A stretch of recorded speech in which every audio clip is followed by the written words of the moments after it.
Hi, my name is Staci Warden, and I run global market development at the Milken Institute. And I'm so excited for this session today on the future of everything. That's the future, ladies and gentlemen, and it is about everything. So you should strap in for this session. The future of everything, how technology is changing the world. I have with me Mike Milken, chairman of the Milken Institute, and just as importantly, my boss.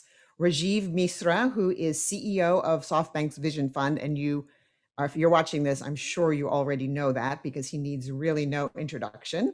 Dhruv Saxena, who is co-founder and CEO of ShipBob, and Yakir Gola, who is co-founder and co-CEO of GoPuff. And these are two Vision Fund companies. So already you know they are going to be terrific companies and have a lot to say. So we are going to talk a little bit about everything, but it's going to be kind of embedded in a COVID and hopefully very soon post-COVID world. So that's kind of the framing for this as we go forward. But Mike, before I turn to you, let me just ask you one quick question, which is, why is our name so boring? I mean, named after your last name, how come there's no like ships and goes and zooms and bobs and puffs in the Milken Institute name? I feel like we've had a kind of a missed opportunity there. Well, we used to be called the Milken Institute for Job and Capital Formation. And in many ways, this session is going to talk about job and capital formation and creating opportunities. But Staci, we always are dependent on the people that run our centers to think of interesting names. Global market development. Maybe you'll think of even a more exciting name someday. I'm going to add a puff into that name. Okay, so Mike, we are at least in the United States feeling like maybe we're turning the corner on this pandemic. Lots of bad news, of course, still coming out globally. Our hearts go out to our friends in Brazil and India in particular, and elsewhere.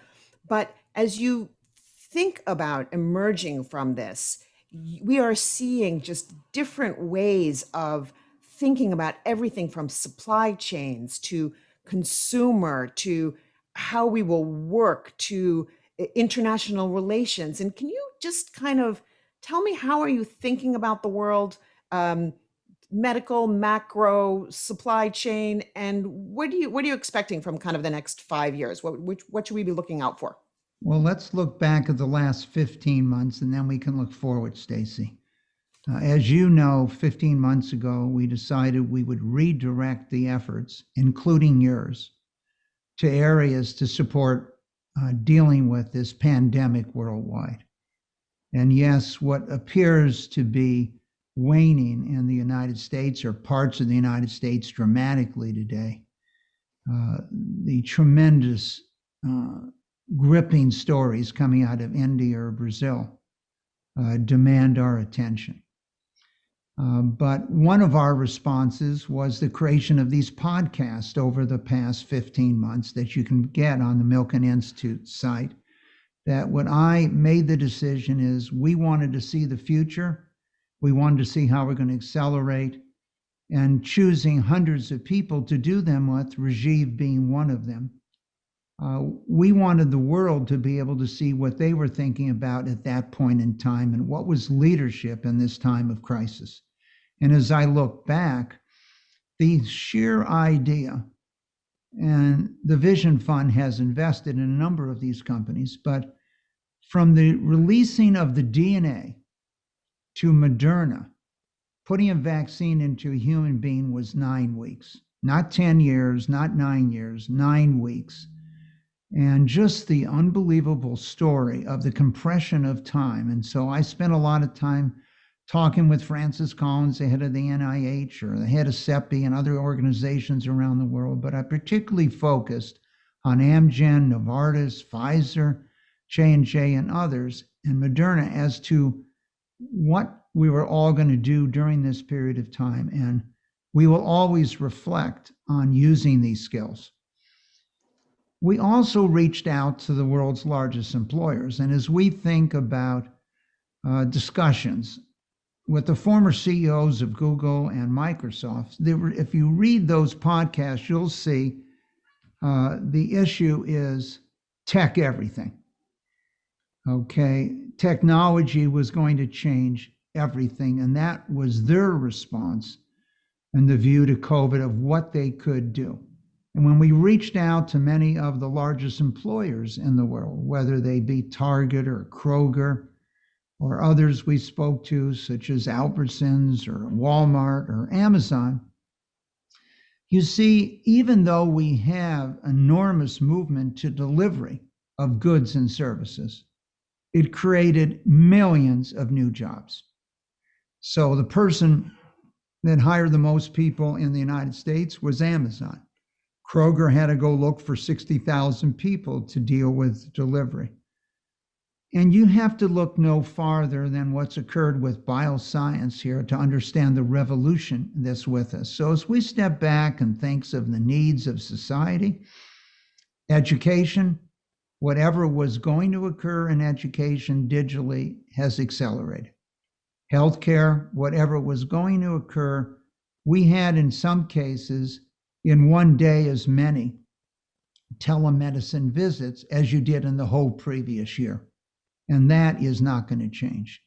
Media, entertainment, food security, how do we move food and the distribution of food? Well, so whether it's healthcare, education, media, and finance, we became increasingly dependent. And when we look back over the last 15 months, all we can step back and think, what would the world have been like had we not wired the world and had access?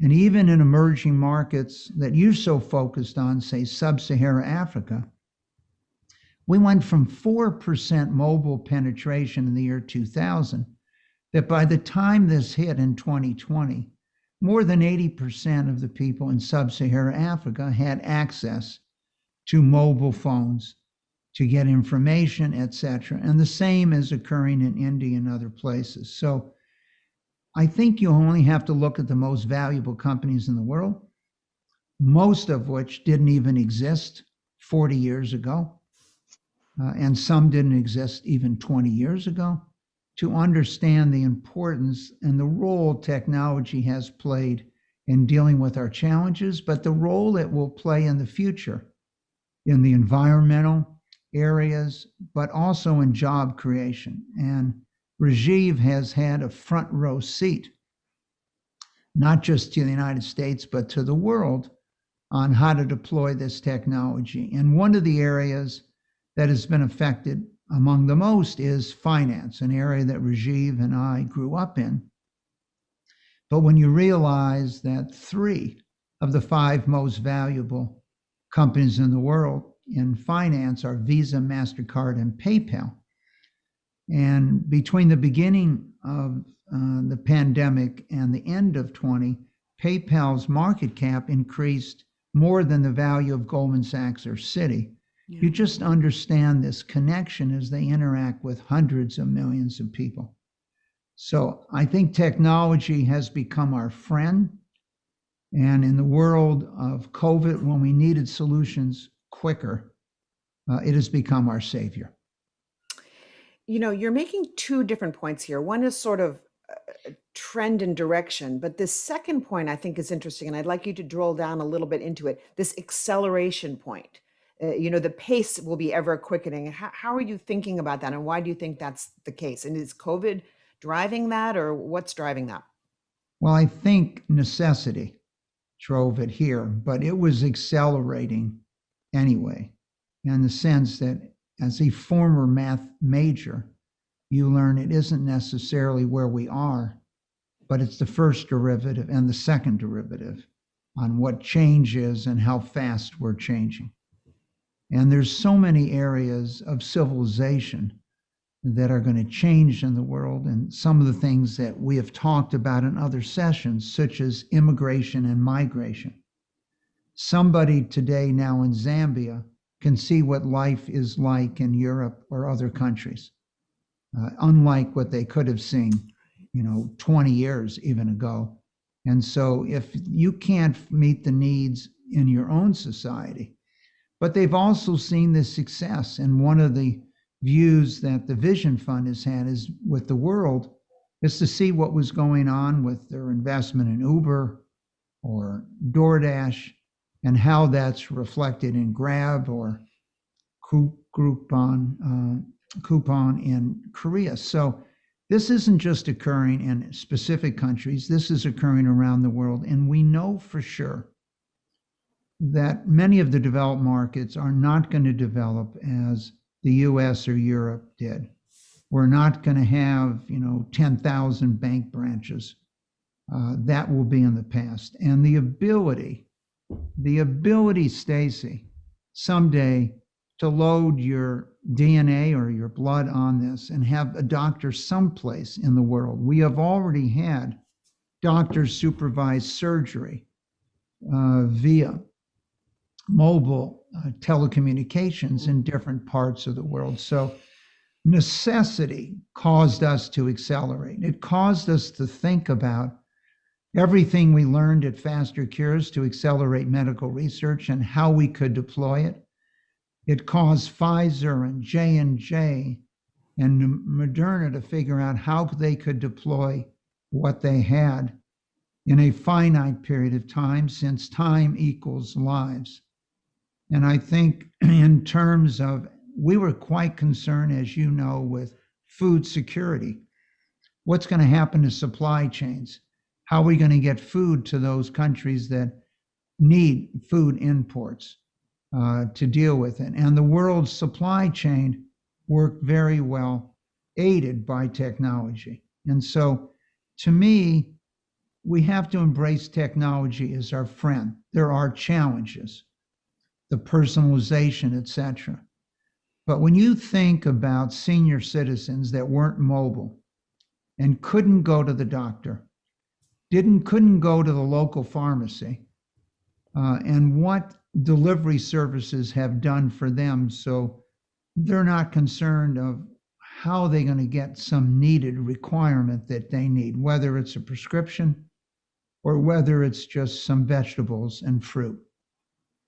The world has changed, and what happened in 1 year might have happened in 3.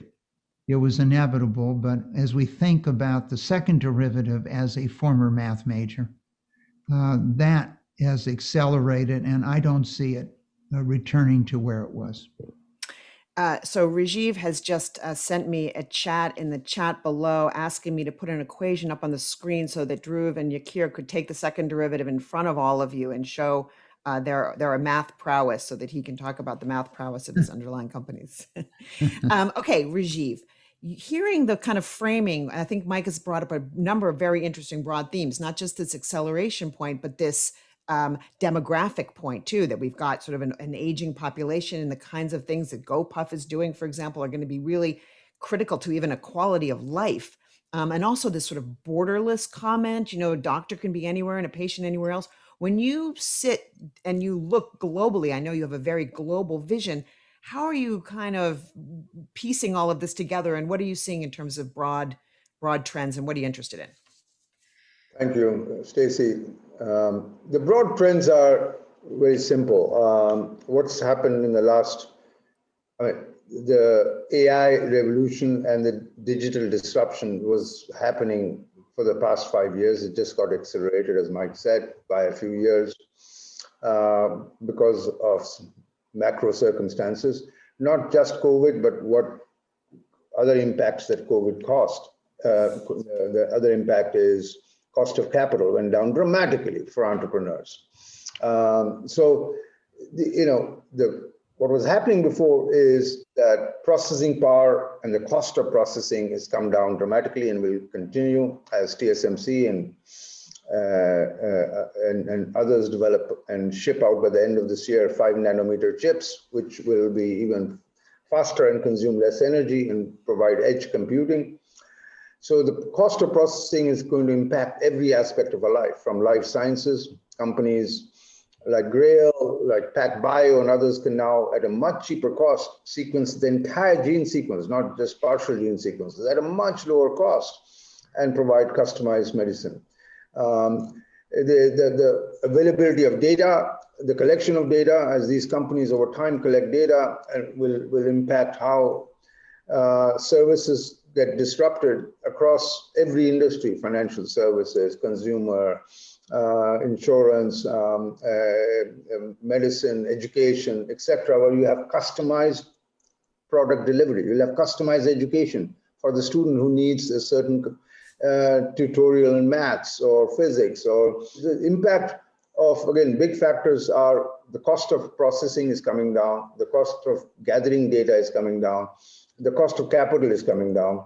And these businesses, as you will hear from Dhruv and Yakir, can compete with the giants because they're asset-light models. They don't need to own buildings. They don't need to own warehouses. They don't need to, build factories. They're going to lease them. They're going to work off they're going to be asset-light businesses which don't need huge amounts of capital to get into business to disrupt. An online education business, which is, a company like Shangman in China and others now went from 20 million online students to 110 million through 2020.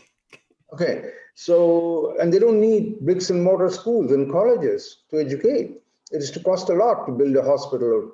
So, and access to talent is becoming borderless with Zoom and others. You can hire your development folks, you can hire your software guys, you can hire your business development folks anywhere in the world. And I'm seeing translation tools today. I saw one earlier this week, which translates in a German company, which translates from German to Japanese, English to Japanese instantaneously, perfectly. So you can even the language barrier, which was a major friction, will come down. So that will ease pressure on immigration because we can hire talent from anywhere in the world, and our portfolio companies, ShipBob and GoPuff, will speak to that. And there's a lot to learn globally, by the way. A lot of innovation is taking place in Asia. Tell me about that. A coupon is a better model. It's a great model for e-commerce. Where coupon is just exists in South Korea, but what they have built can be used now everywhere else. So if you order till 2 a.m. in the morning, you get your stuff at 7 a.m. Everything from grocery to consumer durables to anything on the e-commerce platform, vertically integrated, not same day, not, and they're delivering 4 times a day. And Dhruv will speak about this, and Yakir, which is why I invited them to be in the session, because they happen to be in the logistics and consumer business. What Ant Financial taught us about lending, or what a lot of online education companies are doing out of India. There's a lot to learn from Asia, and Asia was the first to develop super apps, where a single app like Grab has 15 other apps where the traffic is able to use everything. It's not just a ride-sharing company. You can buy insurance, you can get telemedicine, you can, all our portfolio companies, because the traffic is there. And the best example that Mike loves is ByteDance, TikTok. Company didn't exist 5-6 years ago, all right? And now has 1.3 billion daily users, spending on average an hour on the app. Imagine the amount of data we have on those users that they can now service and cross-sell, where they have a captive audience of more than 1 billion people for an hour. They can sell video games, insurance, lending, e-commerce. That's an amazing asset, and that's a Chinese company that's gone global. So, look, what's changed and what's changing rapidly and accelerating rapidly is the most important thing. Number one, cost of capital. Capital is available to these young entrepreneurs now at a much lower cost and much bigger quantity than it was 18 months ago, because that's a global phenomenon when short-term rates are close to zero. And I think and then human behavior has changed in the last 12 months. What has happened is you don't need to be in physical offices. You don't need to meet people to do business, to get productivity. People have gotten, it was a behavioral change. It was all in our minds. And now that's fine. And people can get along and work collaboratively with Slack and Zoom and so on across the world at the same time. So it's an amazing time to be looking at these opportunities, and not just as an investment opportunity, but they are democratizing the world. They are eliminating the wealth divide, and the wealth divide in any part of the world, developing or developed, had long-term ramifications, because if you were not financially well resourced, you couldn't get a better education, hence you got handicapped for the rest of your life. You couldn't get good health care, hence you had a shorter life expectancy and spent too much on your medical costs. I'll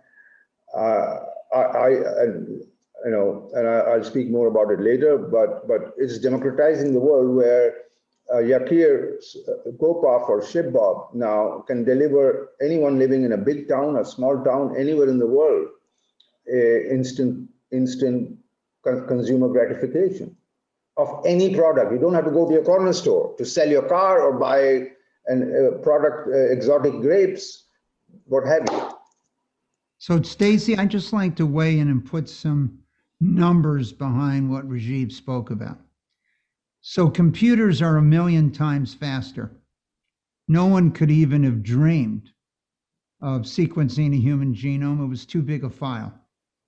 Number two, Rajeev talked about data storage. Data storage has cost 1/1000th of what it cost before. 1/1000th. Speed. Well, you couldn't really disintermediate by going to India when it costs $10 a minute to talk to someone. Now it's approaching zero. And cost of communication. And lastly, connectivity, then that there's more mobile phones today than human beings on the planet. So you can connect. If you had an idea in cable or you wanted to finance the mobile phone industry, most people wouldn't do it, and you had to come and visit myself 40 years ago. Today, you've got 1,000 stops along the way, including the Vision Fund, that you are now disintermediating capital, family offices, et cetera, throughout the world. And I think Rajeev really focused on the cost of capital is going down. But to me, the most exciting thing is if you have an idea today, just an idea, you can tap into this network here. And so whether it's health, whether it's education, whether it's finance, whether it's entertainment, whatever it might be, that creates an opportunity. And as Rajeev said, all this data that can be analyzed, once computers are 1 million times faster, and maybe they'll be 1 million times faster 10 years from now, then you can analyze the data and make decisions in real time. And so putting just the enormous scope of what's occurred here with the deployment of technology, and maybe the most important deployment of technology has been in bioscience. The sheer idea that we're going to sequence a disease such as COVID-19 and have a vaccine to go into a human being in 9 weeks. Just the compression of time, Pfizer, the understanding that between beginning and delivery is less than a year. People now have a chance for many diseases to find a solution in their lifetime. And Rajeev commented on it, but I just want to emphasize, as you know, Staci, there's very few sessions that I don't remind you that maybe the greatest contribution of humankind has been the doubling and increasing the doubling of life expectancy in in 1 century. 1 century. And Rajeev commented, as in we have an aging world with eventually more people over 60 than under 15 or 16. We need to make sure we can provide services to that group. So Dhruv, I listen to these guys and they make it seem kind of easy to me. Cost of capital is falling, technology's getting better. I mean, Rajeev is basically telling me you really have no cost base whatsoever. So, I mean, tell me about ShipBob. How did you start? And when after you give the sort of summary of what you guys are up to, does it seem easy from your point of view, or how are you viewing the world? Sure. Yep. And thank you for having me, Stacy. So I'm Drew. I'm one of the founders of ShipBob. And we started the business because both me and my co-founder were running an e-commerce business. And we realized it was incredibly hard for us to have access to these shipping and logistic capabilities that our consumers have gotten used to by buying everything on Amazon.com. And so that became the impetus behind the idea of ShipBob. And what we do is help small to mid-sized e-commerce businesses get access to best-in-class logistics, which means that now they can provide to their customers the same service levels that those customers have gotten used to on Amazon Prime, for example, in the US. And so, when I look at all of these conversations, I think the broad trends are very true in e-commerce as well. So our customers are, these mom and pop, small to mid-sized brands who 10 years ago, if they wanted to come online and build a reputation and build a brand, they would have to spend tens and hundreds of thousands of dollars creating their website, building their own warehouses, having the technology to accept credit card payments online, figure out these sales and marketing experts to build an audience. Today, they can easily tap into this existing infrastructure, which companies like GoPuff, ShipBob, Shopify have created, where anyone literally within seconds can go online, create an online web store, start accepting credit card payments online using Stripe, plug into ShipBob and get access to fulfillment centers across the country and globe, and provide their customers an Amazon Prime like next day, same day, few hours delivery experience without having to invest hundreds and thousands of dollars.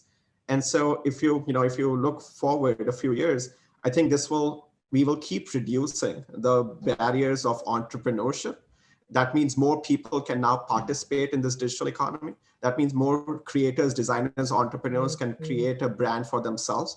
They can find an audience for the niche products, and they don't have to rely on the behemoths of Amazons and the Walmarts of the world to build their own business, right? And I think that's a net positive change in the world.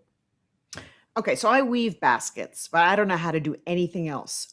Can I call you and say, look, I'm the best basket weaver you'll ever meet, but like, how much of my everything else are you going to start handling for me?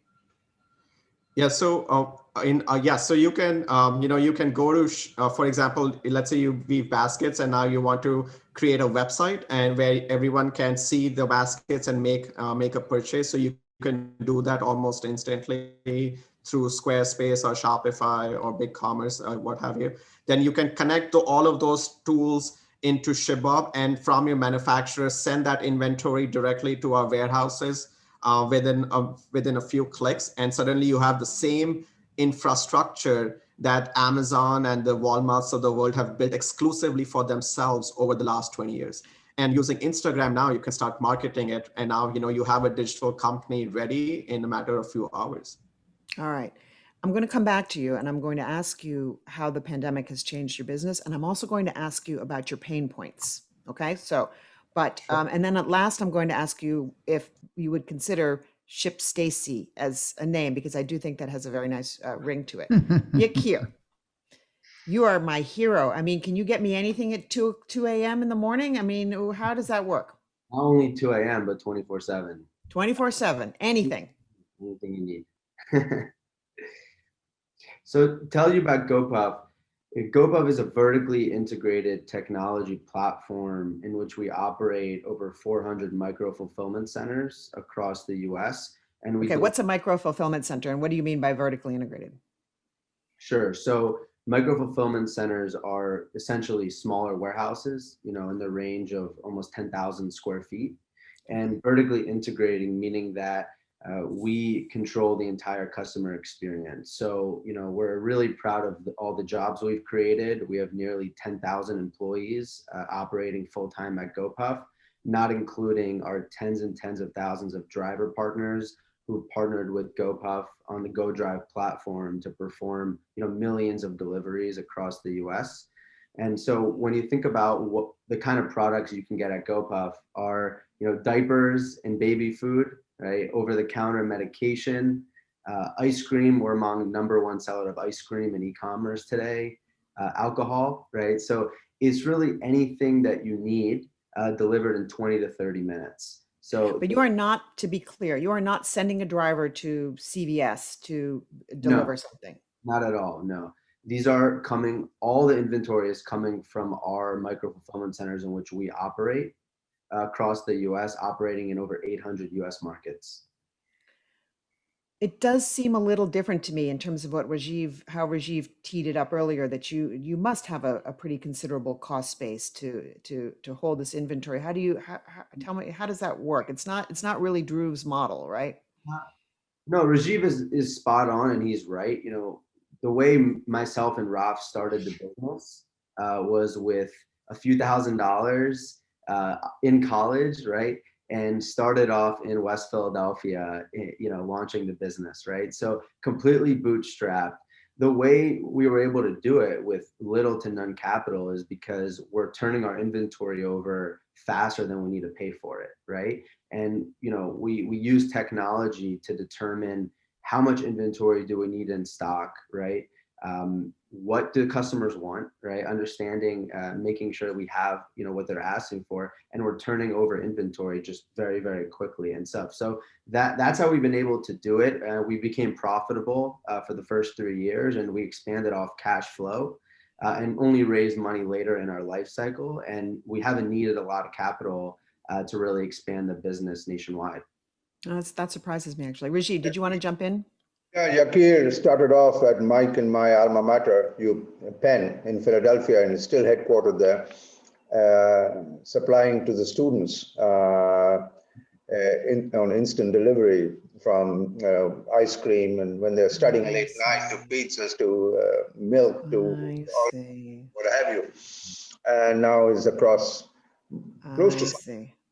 centers across. And that's the power of AI. He knows by zip code of the US what the demand is going to be. So, and what do people like in Texas versus in Philadelphia, and what to keep in the warehouse, and how many SKUs to keep, and how much to keep. And he gets financing from the FMCGs who are, Right. so he's not buying the inventory. I see. And he doesn't have to pay for them up front.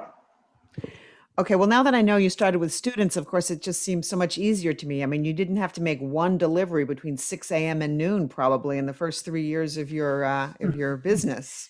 But we were Okay, delivering for 16 hours a day, you know, till 4 in the morning. right. Okay, let me again, I feel like you two, you have the dirt under your fingernails. You're the ones that are really trying to make this happen. Yakir, tell me about the pandemic, how it's affected your business, and what has been also just painful for you. And as you think about going forward, what are you worried about in this broader, I would say, quite optimistic picture we're painting of the next 5 to 10 years?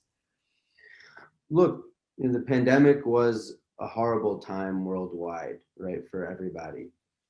What I'm really proud of, though, is that GoPuff really rose to the occasion to be there for the communities at large, right? Where it was really unsafe for everybody to leave the house and go to the grocery store, if you can even get your products, right, at the height of the pandemic. You know, GoPuff was able to scale demand in a really material way, and keeping our delivery times, by the way, under 30 minutes. And you know, there was months where we were growing 800, 900% year over year, and the demand that we were getting, you know, of millions and millions of customers across the U.S.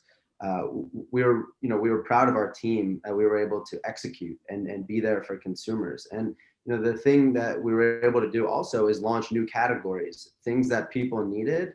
You know, whether it's our light grocery category, we launched a baby products and baby food category, right? And we really stepped up in a really big way to be there for the communities.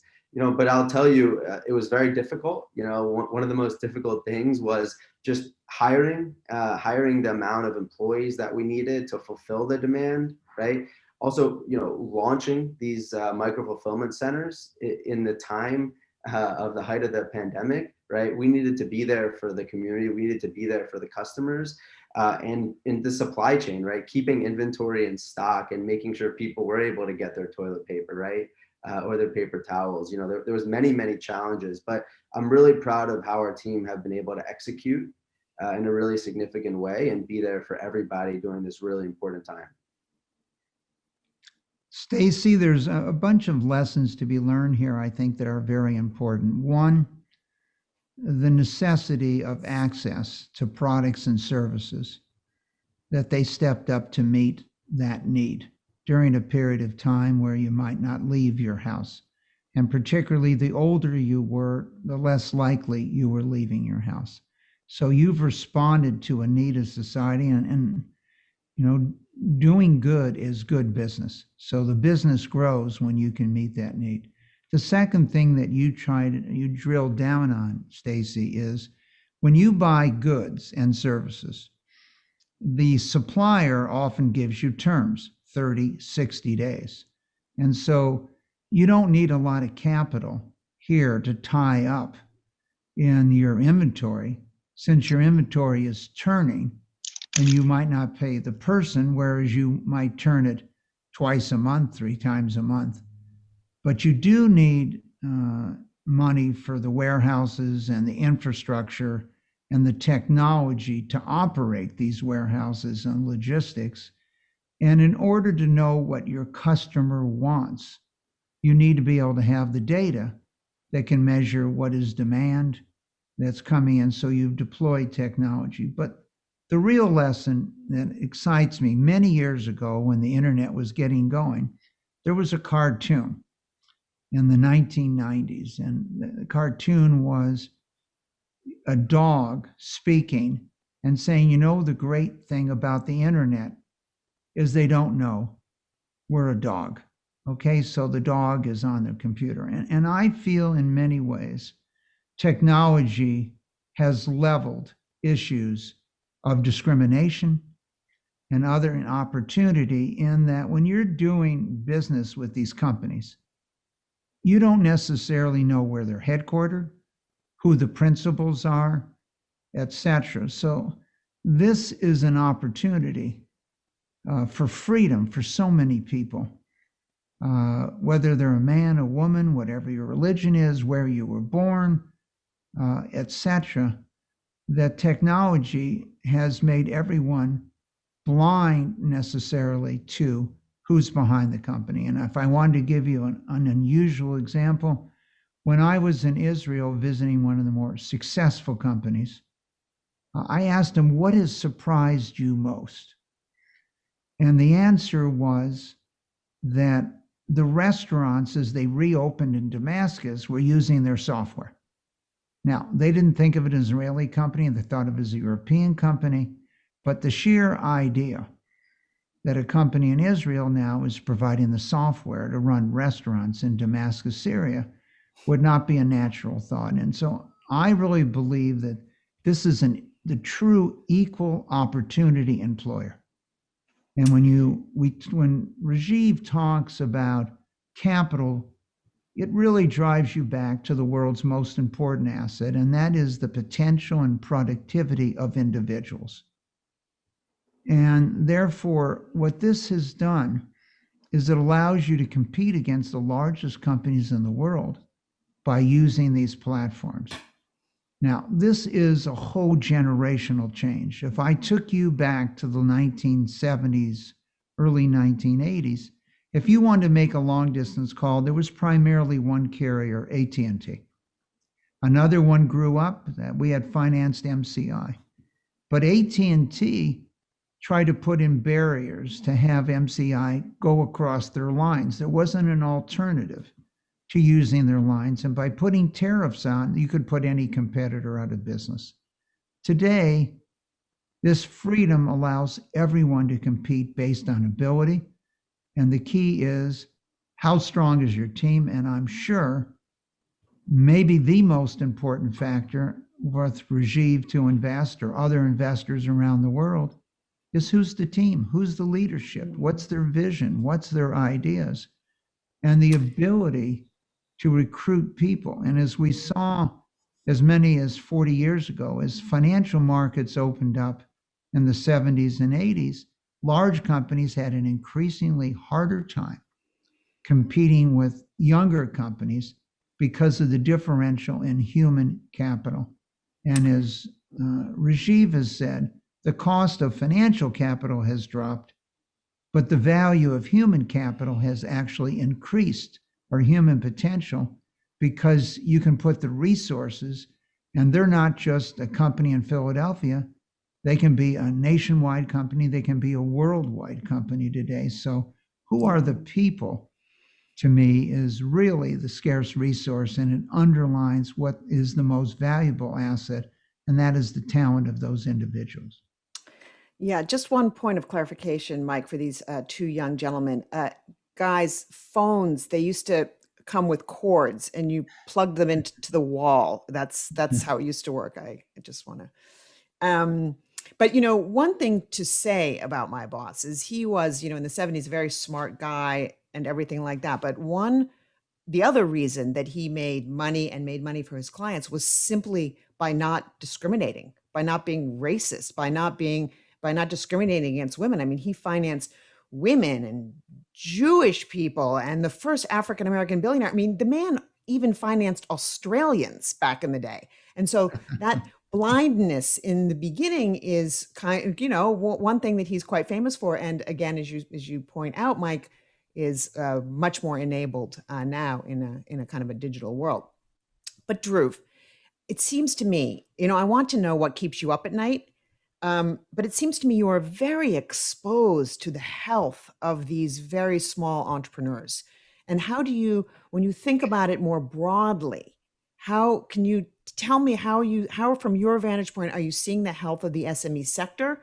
And how is that impacting your business? And what are you worried about and what are you excited about? Sure. Yeah, absolutely. On that topic, of what COVID taught us too, I think one of the points I want to make sure, and which speaks to your question, Staci, is the sheer resiliency of these small to mid-sized e-commerce brands. And so what that means is, right when the pandemic was starting off, we weren't quite sure how would these small, mid-sized brands and entrepreneurs who are effectively 1 to 5% companies react to all of these, changing consumer demand and habits. And what we were surprised to see, how quickly were these brands able to completely pivot and redo their entire supply chains to be more in line with what the expectations from customers was during the pandemic. So I'll give you how did that work exactly? Can you put some finer point on that?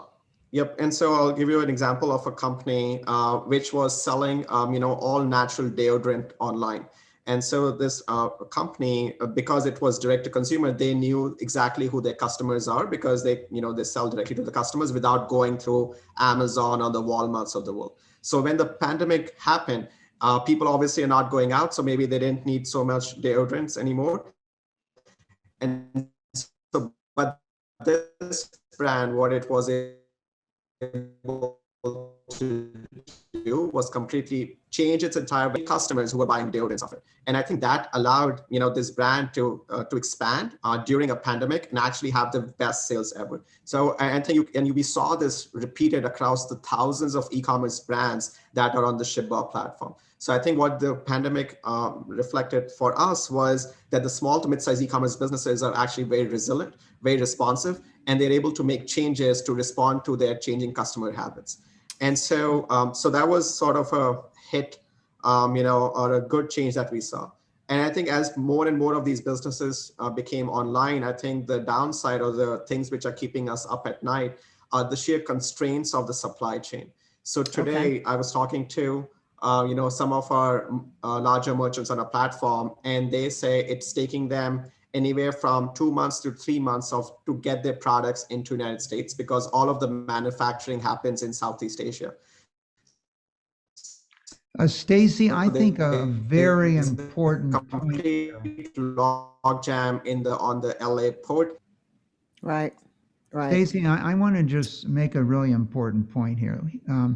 The example given was a company that was e-commerce and then expanded and changed their products. One of the more important examples might be when we see that 41% of every African-American controlled small company went out of business in March and April and May of 2020. and many women-led businesses. 20% of all the businesses in America went out, but much more affected by minorities. And they were never in e-commerce. They had a physical location. It might be interesting to give an example of how you converted someone that wasn't in e-commerce and was physical, and then how they went to the web and changed their whole business line. If there's some examples of that, it might be interesting. Yes, Drew, let me also take this opportunity to invite we have a curated audience for this live session. And if you want to send me questions through the chat, I'll incorporate them into the last 10 minutes. But Drew, that's a great question. Do you have any examples along those lines? Yeah, so I'll give you an example. So I'm in Chicago right now. There's a restaurant here called JP Graziano's, which is like an Italian deli place. And it's a physical storefront. They shut down during COVID. Now they're back up. And it's an Italian grandfather who runs the store. And for the very first time, JP's now went online, where they created their own website. And now they are selling, their shirts and the stickers and just the local memorabilia online. And because they have such a massive following amongst this neighborhood, because it's one of the oldest restaurants, now they are basically sort of an online e-commerce store first and a restaurant second. And again, this is an example of a business which has probably never changed in the last 50 years, but now forced to adapt to COVID and thriving as a result of this digital transformation. I think that story maybe is not highlighted enough in the media today, but I can see it in our data itself, where people who've had, who are coming into entrepreneurism for the very first time, because the barriers to start something online have dramatically gone away. Yeah. And Staci, I would just like to add one other thing, because this topic, got me thinking of a lot of the great work our team has been doing around empowering local entrepreneurs, and fits in well with what Michael was talking about. And through the pandemic, Michael's right. There was a lot of businesses that completely shut down their doors, right? Couldn't afford to pay rent, couldn't afford to hire and sustain their employees. And what our team did was knocked on a lot of these local businesses' doors and said, hey, we're going to put your product on GoPuff, right? And we're going to put you onto our platform and give you immediate distribution. Because one, they're locally beloved brands. Two, they're local entrepreneurs that deserve an opportunity. And three, we give them an immediate distribution across the country, not only in their given market, but across the country to put them, back in business. So there were many companies, whether it was in Philadelphia, Federal Donuts, or Chicago, Stan Donuts, or Nick's Gelatos. Many companies that our team partnered with and partnered with these local entrepreneurs, at this important time. Staci, Okay, I just want to follow this up and generalize. Imagine a young entrepreneur who's created a product, but now he needs to get Kroger to put it on their shelves. And where are they going to put it on the shelves? They can't afford to buy end caps. Or is Walmart going to carry it? Or is Costco going to carry it? Now, particularly local brands and other things, people have a chance to introduce it. And it's not going to make or break your company whether your local grocery store is going to position your product behind 15 other cans of peas or something. Right. And now you have access. And this, Rajeev talked about it, the democratization. We have here the democratization, and if your product has value, you now have avenues to introduce it directly to the consumer. Yeah. Now, without CapEx, because what Mike is talking about, if you look at it at 10,000 feet, is the big brands, their brand value that they created by spending hundreds of millions of dollars on advertising, et cetera, et cetera. Now, through Drew and Yakir, you can compete, whether it's donuts, whether it's pasta sauce, whether it's ice cream, what have you. And you don't have to create the big brand and be able to distribute without having a bricks and mortar shop and not have variable costs. That local, and Yakir, give the example of your best-selling ice cream, which is from, I think it's in Pennsylvania or Delaware, nationally. right? You know, I would just like to just interject one thought here, which is that the Milken Institute is very concerned about public health. And I need to just tone down this pasta and ice cream and donuts. Okay. Can we please try to stay focused a little bit more on some of the core mission elements of the Milken Institute? What we Well, need in Stacy, 15 what Rajeev didn't tell you is that ice cream is non-dairy. It's using new ingredients, and all these food tech entrepreneurs that are coming out with products that are healthier for you, different ingredients, might not make it to the traditional distribution at the moment where the Right. large company. But what causes the consumer to shift is that there's less calories, less fat, let's say, no or other animal, no types animal of ingredients. protein. Next year, my guaranteed 5 years, we'll have naturally created animal protein, fish, chicken, beef, which will have the same granularity, the same fibers, and be much more healthier and taste the same. Okay, I'm losing control of this conversation, so I want to bring it back, and I've got my chat is blowing up with questions. So I'm going to have three or four questions in a row and toss them out to you. Do you think the current market trend is overpriced, especially for startups, unicorns, and companies IPO'd in recent years? Or do you believe such companies are priced at fair values amid COVID, which prove their strong consumer demand, such as food delivery and online marketing tools? So first question, froth.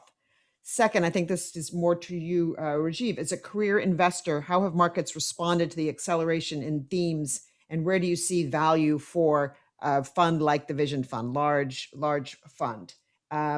In an increasingly digital world with an aging population, this is interesting. How do you bridge that age technology gap where you have this demographic around actually using technology tools? So maybe Rajeev, let me start with you and then throw it out to everybody because we've got sort of 8 minutes left. Quickly, I mean, you have to focus. I mean, yes, with cheap capital, there are situations of froth, and Mike can talk a lot about it. We have had 600 IPOs in the first 4 months of the year, most of them SPACs. Some have more. I mean, most of. I think I was looking at the numbers. If you look at the last 3 months, the broad average IPOs have underperformed the S&P from the IPO price. As an average, as a basket, is the disruption going to continue? And you pick your spots in life sciences, which is, as Mike said, with an aging population. And when the population ages, the last 10 years of your life, you end up spending 70% of your healthcare costs, and that needs to be sorted somehow. Otherwise, the global economy won't be able to sustain it. Whether it's cheap personalized medicine, whether it's diagnostics where you detect diseases earlier and you treat them earlier, and a lot of the companies like Veer are coming out with therapeutics which should be out in a month or two. Where if you take the drug in the first 5 days of COVID, you don't need to get hospitalized. That'll take down a lot of pressure from our hospital system. So you need to pick your spots, whether it's in Europe where there is still a little bit of lack of capital, where the valuations are much more cheaper than in the US for the same companies, same kind of companies, or in life sciences where it is not that crowded because not that many investors understand it. While there's a lot of crowding in consumer tech, so you have to pick your spots. But in general, and Mike can answer that, cost of capital is going to stay cheap for a while, and your alternative is earning 0.5% or 1% somewhere else. And so if you invest in the right entrepreneurs and the problems they're solving, and they're able to scale, that is very important. They're able to scale. They're able to hire people. They're able to get, because that's where you can't just sit back for a year and a half, and because somebody else will disrupt you. Right. So before we turn to Mike to close, Yakir and Dhruv, I want to turn to each of you and just say something about global ambitions and how you see that in your future, and what are the issues and opportunities around that. Dhruv, why don't I start with you? Sure. Yeah, so we are, servicing all of these global entrepreneurs. So today, we have, even right now, we have merchants, who could be located in India or in Turkey who are now accessing the US e-commerce market simply because they have access to this platform, which through Shipbob, which makes them be able to store their products in our fulfillment centers. We are also opening up more locations, in EU, in Canada, and Australia to service this global internet market. E-commerce is happening everywhere. And so we have an opportunity of, just providing all of those infrastructure in different parts of the world. Okay. Yakir. And look, we have a massive vision, right? And we want to be the world's go-to solution for everyday needs, right? And we're of course, expanding big in the U.S. with over 40 new micro fulfillment centers a month, but we're just getting started, right? And we have massive global ambitions to bring GoPuff to the millions and millions of registered users that are waiting to use GoPuff in their respective country.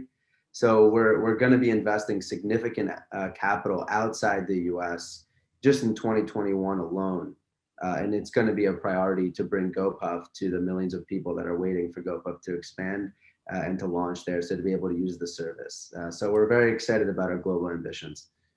It does seem to me that you should have ShipBob Logistics helping your suppliers for GoPuff, and there's some economies of scale for between the two of you. And the biggest constraint they have today is human capital.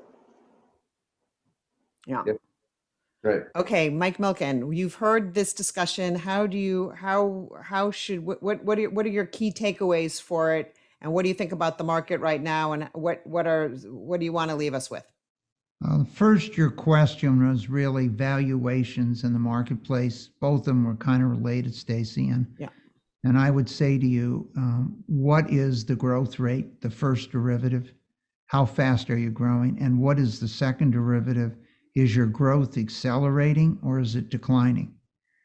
And Albert Einstein, when asked what was the most powerful force in the world, folklore told us it was compounding. And so if I'm an oncologist and diagnosing cancer, one of the things I want to know is how fast is your cancer growing? Is it doubling in the case of some melanomas every month? Or in the case of some other cancers, it doubles every 2 to 3 years, far less urgency. But it's these growth rates that you're seeing, and the valuations when you look at the most valuable companies in the world like Google, Microsoft, etc. Much of the increase in their valuation has been a reevaluation of their multiples. So more than half has been a reevaluation of their multiples versus the growth from that standpoint. When Rajeev says people, as you know, when Steve Jobs came back to Apple, Sony was worth 20 times Apple. Today, Apple's worth 20 times Sony. 400 to 1 change in a generation with just leadership and followed up by Tim Cook. Lastly, your question on age of technology.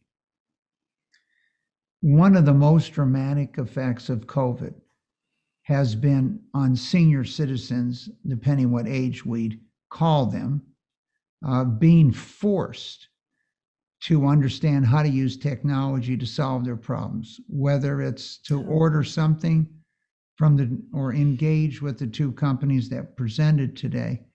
And so I think the environment we're in, and quite often that is your children or your grandchildren teaching you. But I would say today, if we took the average 70-year-old or 75-year-old, they're far more technology savvy today, not just to order goods, but to talk to their grandchildren and interact with others that they didn't interact with physically, and far more comfortable.